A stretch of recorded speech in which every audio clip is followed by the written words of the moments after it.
Hola maestros. Vamos a ver para la clase de hoy la unidad 2 y me parece bastante importante que empecemos a ver en la unidad 2 la cuestión de los materiales didácticos para la enseñanza del inglés. ¿Por qué? Porque como maestros de inglés tenemos que revisar las funciones principales de estos materiales didácticos para la enseñanza del inglés y además de esto, la importancia en los procesos de enseñanza y aprendizaje como mediadores en los profesores, los alumnos y la vida real. El material didáctico se suele emplear como nexo o elemento de una unión entre el docente y la realidad. Lo ideal sería que toda enseñanza y aprendizaje se realizara en contacto con la vida real, pero no siempre es posible. No siempre es posible, pero tampoco es ni aconsejable y por eso recurrimos pues a una serie de medios, recursos, materiales que nos sirven de puente entre lo que se enseña y se aprende y el mundo real. Por eso el material didáctico viene a sustituir la realidad y trata de presentarla de la mejor forma posible, facilitando su objetivación. Los especialistas, o cualquiera que ustedes investiguen, suelen emplear una terminología variada para referirse a los materiales. Hay quienes hablan de medios, recursos didácticos, ayudas didácticas, medios educativos, material didáctico, material curricular. En general, cuando hablamos de materiales o recursos didácticos, nos referimos a una serie de medios o instrumentos que favorecen el proceso de enseñanza y aprendizaje y dentro de este proceso, la función mediadora de los materiales la podemos representar en el profesor, en la enseñanza, los materiales en la cuestión curricular y en el alumno 100% el aprendizaje. El material, me pueden preguntar, bueno, maestro, ¿cuál es el material más adecuado? Bueno, yo no les puedo decir qué material es el más adecuado, pero sí les puedo decir que el material más adecuado es aquel que a ustedes les facilite el aprendizaje de habilidades intelectuales o medio de técnica usadas en las disciplinas y el planteamiento de prototipos que simulen la construcción del conocimiento de los distintos saberes. Y a esto precisamente es a lo que le llamamos metodología. En contexto de aula, los medios y recursos didácticos, perdón, en contexto de aula de medios y de recursos didácticos que empleen profesores y alumnos para enseñanza y aprendizaje son de vital importancia. ¿Por qué? Porque condicionan la eficacia del programa didáctico y el aprendizaje que experimenta el alumnado. Los materiales, también, ustedes lo deben de saber, crean condiciones para que los maestros y los estudiantes interactúen como seres humanos dentro de un clima donde los hombres dominan el ambiente. En estas situaciones, el material didáctico desempeña un papel crucial. ¿Y cuál es este? Primero, aproxima al alumnado a la realidad que se les quiere enseñar. Dos, motiva la enseñanza y el aprendizaje si el material es idóneo y si se emplea de forma adecuada. Tres, facilita el aprendizaje de conceptos, el desarrollo de procedimientos y estrategias, además de la formación de actitudes, valores relacionados con lo que se enseña y se aprende. También representa e ilustra de forma intuitiva así lo que se explica verbalmente para facilitar su enseñanza y aprendizaje. Y por último, claro está que contribuye a una mejor fijación del aprendizaje. El material didáctico tiene por objetivo llevar al alumno a trabajar, a investigar, a descubrir y a construir. Adquiere así un aspecto funcional, dinámico, propiciando la oportunidad de enriquecer la experiencia del alumno, aproximándolo a la realidad y ofreciéndole ocasión para actuar. A pesar de la importancia de los materiales y su impacto en los procesos de aprendizaje, la teoría y la investigación didáctica ha descuidado su estudio como se lamenta muy a menudo. Y es que cuando nos lamentamos entendemos que los medios no han gozado de atención debida por la teoría y la investigación didáctica, obedeciendo la prestada más a una buena voluntad, intuicismo y empirismo que a planteamientos rigurosos para comprender científicamente su funcionamiento. Pero, como ustedes lo verán en esta materia, la eficacia de los medios y recursos didácticos depende del uso que hagamos como profesor y el alumno. En sí, mis queridos maestros, pueden que no sean ni positivos ni negativos. Depende de la metodología de trabajo que se emplee con ellos. Y aquí, como todos sabemos, hay varios tipos de medios y recursos para la enseñanza y todos ellos cumplen una función importante en determinadas situaciones. ¿Cuáles son los más empleados? El pizarrón, el proyector digital, los libros de texto de consulta, de ejercicio, laboratorio de idiomas, computadora, sala multimedia, grabaciones, proyecciones, radio, televisión, video, programas de ordenador, internet, revistas, periódicos, los artículos, los abstracts, noticias, reportes, anuncios.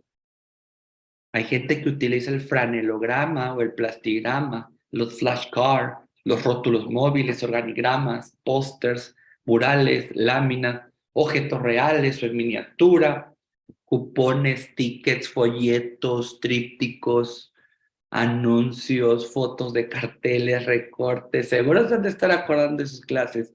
Diapositivas, fotos, postales, viajes a lugares, visitas, excursiones, visitas a museos, monumentos, contacto con nativos. ¿A poco no es lo que comúnmente hacemos? Y entonces ustedes pueden observar que algunos de estos medios pues son puramente visuales o auditivos, pero otros integran imágenes y sonidos. Hay medios que por su naturaleza requieren pues una actitud pasiva por parte del alumnado, pero otros son interactivos y exigen mayor actividad y participación. Y finalmente hay medios que ponen al alumno en contacto con la realidad, como ocurre cuando viajan o interactúan con los nativos del habla inglesa. Fíjense que por ahí de 1970, y no es que sea un gran historiador, pero leo mucho, Edgar Dale eh, elabora un cono de la experiencia para ilustrar la secuencia desde los medios de enseñanza y aprendizaje más abstractos hasta los más directos y vivenciales. En el vértice del cono sitúa a los símbolos orales, lo que sería la enseñanza puramente verbal. Le siguen los símbolos visuales, las imágenes fijas, la radio, las grabaciones, filmaciones, televisión, exposiciones, visitas, excursiones. Y finalmente está la experiencia directa con la realidad. Es obvio que en el cono de Dale, a medida que los medios y recursos se alejan del vértice y se acercan a la base, son más intuitivos, reales y eficaces para el aprendizaje. Presten atención porque esto será tarea para su maestría. Y ya no me gustaría ir terminando porque tenemos mucho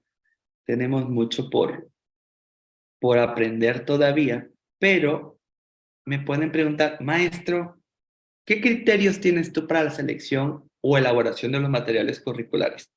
Y ese es un tema bastante, no complejo, pero sí un poco difícil de unificar porque dependiendo del centro de trabajo en donde estemos laborando, pues la planeación y la programación cambian. Pero esto no significa que no podamos tener algunos criterios, ni mucho menos que yo les pueda compartir algunos de los que considero yo.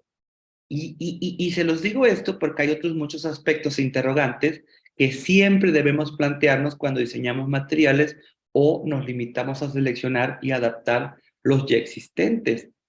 Su marco de referencia o el marco de referencia que deben de tener ustedes y los aspectos claves son los siguientes. ¿Qué hacemos con el objetivo y contenido del material curricular? Bueno, de entrada deben de saber ustedes qué son los objetivos de instrucción que se proponen, los que le ofrecen a los aprendices y los que omiten. Es decir, ¿qué quieres hacer tú de tus alumnos? Dos, tareas que proponen para el aprendizaje. Acá deben de tener en cuenta la secuencia de trabajo que es muy importante que deben de establecer, así como también el tipo de tarea que puedan sugerir. No sean monótonos en las tareas. Las tareas tienen que variar de método y las tareas deben de tener tres cuestiones muy importantes, maestros. Variedad, claridad y adecuación. De aquí nos vienen las exigencias de los materiales al profesor, que sería cada uno de ustedes que van a hacer esta programación didáctica. Ustedes, maestros, tienen que identificarse con las líneas de trabajos que propongan. ¿Se han dado cuenta cómo muchas veces se nos plantean programas de trabajo que dices tú, es que no he trabajado con esto, no lo conozco? O quien lo plantea tampoco conoce y aún así se atreve a plantearlo. Y eso es una terrible programación y va a ser una terrible planeación. ¿Por qué? Porque ustedes deben de saber qué grado de competencia tienen ustedes para poder poner las tareas que esté a la altura de que ustedes las puedan manejar. Recuerden que ponemos tareas que podemos atender, no tareas en donde no podamos ni siquiera contestar. En un cuarto punto viene la variedad de recursos y de materiales didácticos.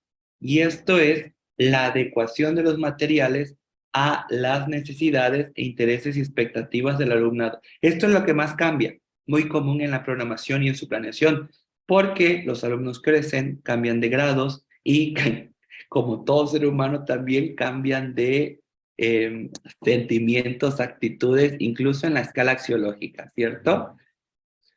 En un quinto punto, les puedo recomendar la adecuación de los materiales para el aprendizaje del inglés, perdón, en el nivel que se desea. Y aquí deben de tener ustedes tres aspectos muy importantes: secuenciación, estructura y continuidad.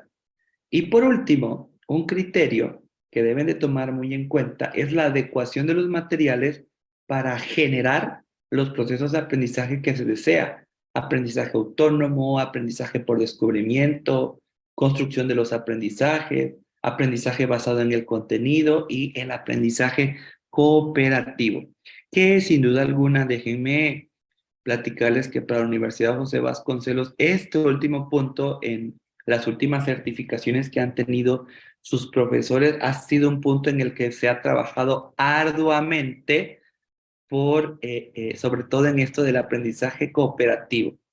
Y es que hay dos vertientes en el aprendizaje cooperativo. El aprendizaje cooperativo que tenemos entre colegas, que también lo tienen que aplicar ustedes, y el aprendizaje cooperativo que deben de tener los alumnos entre ellos.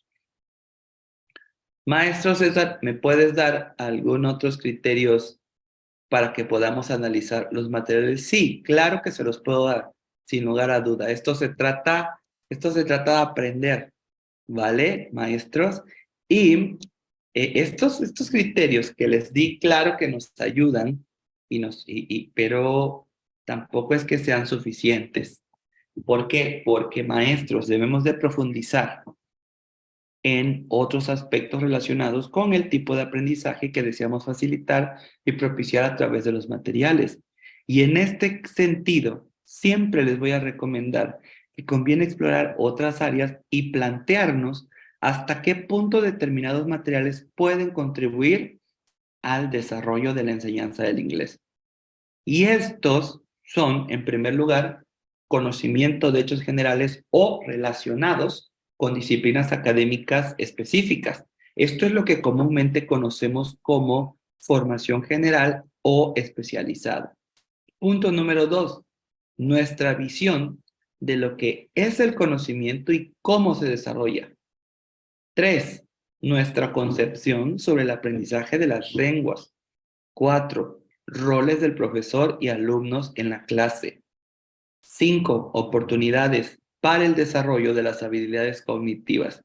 Y finalmente, punto 6, los valores y actitudes que reflejan los materiales y la instrucción metacognitiva. Aprender a aprender. Hasta entonces, maestros.